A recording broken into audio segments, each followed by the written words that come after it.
This city trained Nelson Mandela. Che Guevara planned his moves here. The Black Panthers called it home. Yasser Arafat declared the nation from its street. It's not Havana, it's not Moscow, it's Algiers.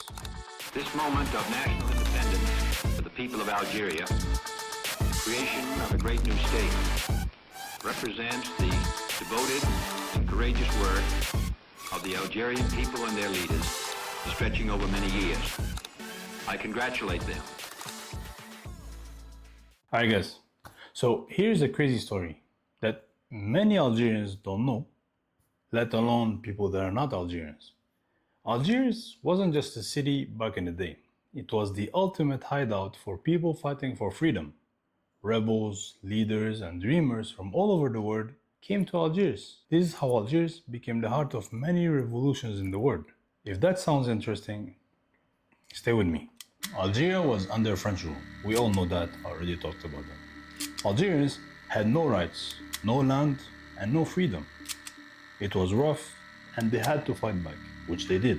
And in 1962, they finally won independence. Instead of celebrating and enjoying the fact that they are independent, Algeria turned Algiers into a safe zone for freedom fighters everywhere. Think of it as a rebel headquarters. Nelson Mandela himself came in 1961, and that was before he got even famous.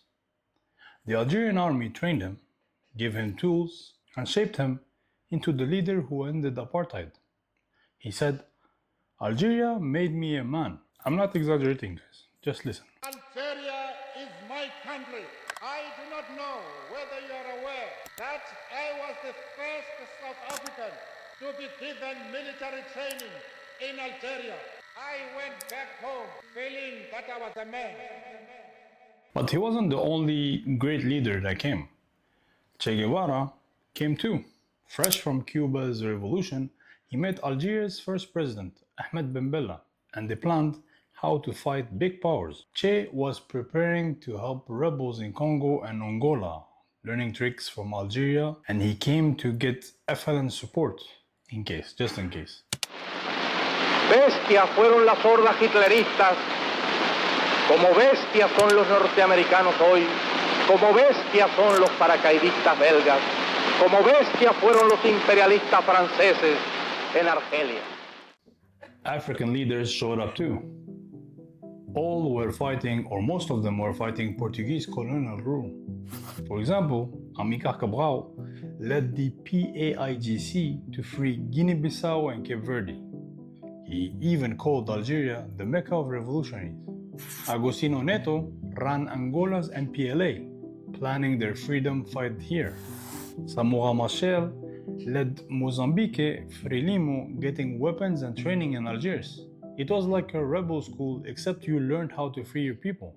One of the most bizarre things that happened was when the Black Panthers joined the party. Eldridge Cleaver and his crew set up their bases in Algiers. They were willing to fight racism in the US, and they picked Algiers because Algeria hated oppression, and Algeria had their backs. And there, they teamed up with Fatah, the Palestinian resistance group. The Black Panthers had an office in Algiers. Algeria gave them a home, papers, and support. And Fatah, they got the most love from Algeria. The Palestinian resistance had their own office in Algiers, plus training, weapons, and a stage to tell their story.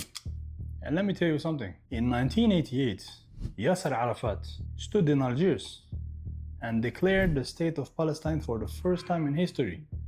Algiers was one of their biggest supporters, fueling their fight for freedom.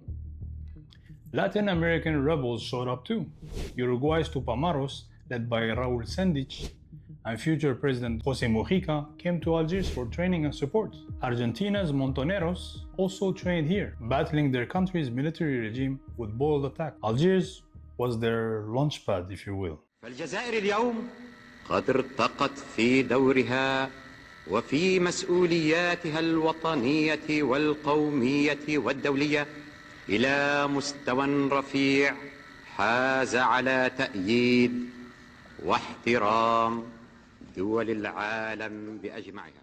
Moïse Tshombe, a Congolese leader, tied to Patrice Lumumba that tried hiding in Spain. Algeria demanded his arrest, and they got him. Supporting rebels meant keeping the fight clean, and that's what Algeria did.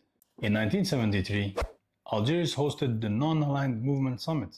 Countries said, we're not picking sides. We're not picking the US or the USSR side. Leaders like Yugoslavia's Tito, India's Indira Gandhi, and Mandela put Algeria on the map as the voice of the global south. But let me tell you something interesting though. And in 1969, Algiers threw the Pan-African Cultural Festival. It was more than music. It was about pride and resistance. Miriam Makeba, exiled from South Africa, sang her heart out and became an Algerian citizen. The Cameroonian star Manu Dibango brought his groove. Maya Angelou and Ted Jones wrote poetry and jazz that hit deep. It was like a festival, a Coachella if you will, but with the African twist to it. Now, a lot of people will ask me why Algiers? Because Algeria didn't just win freedom, they shared it. Leaders like Mandela and Hawari Boumediene opened their doors, giving rebels a place to plan, fight and dream. Today, Algiers is vibrant, but the rebel spirit still lives in its streets. The city helped change the world, and Algerians carry that pride. This story means everything to me as an Algerian. It's not just history, it's who we are.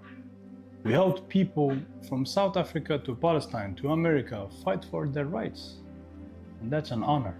If this story hyped you up or showed you a new side of Algiers, smash that like button, share it with your people, and tell me what you think about it. Hope you liked it, guys. See you on the next one, inshallah.